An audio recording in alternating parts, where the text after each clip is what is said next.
તારીખ 24 ઓગસ્ટ 2026ના રોજ બપોરે 2 વાગે મહેસાણા વિસનગર રોડ ઉપર રફતારનો કહેર. મહેસાણા વિસનગર રોડ ઉપર આવેલા HP પેટ્રોલ પંપની બાજુમાં ભયંકર અકસ્માત સર્જાયો.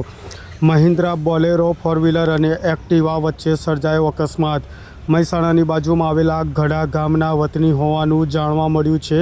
એક યુવતી અને યુવક પોતાની નવી એક્ટિવા સાથે પાસે આવેલા પેટ્રોલ પંપ તરફ જઈ રહ્યા હતા. તેવામાં પૂરપાટ ઝડપે આવેલા મહિન્દ્રા ફોર વ્હીલર ગાડી ચાલકે સ્ટીયરિંગ પરથી કાબુ ગુમાવતા અકસ્માત સર્જાયો હતો. ટક્કર એટલી ભયંકર હતી કે એક્ટિવાના 2 ટુકડા થઈ ગયા છે. એક્ટિવા ચાલક યુવતીને સ્થાનિક હોસ્પિટલ ખસેડવામાં આવી છે. ગંભીર ઈજાઓને કારણે બેભાન થઈ ગયેલી યુવતીને હોસ્પિટલ સારવાર હેઠળ ખસેડવામાં આવે છે. જોકે આ અકસ્માતમાં 3 વ્યક્તિઓને ઈજા પહોંચી છે.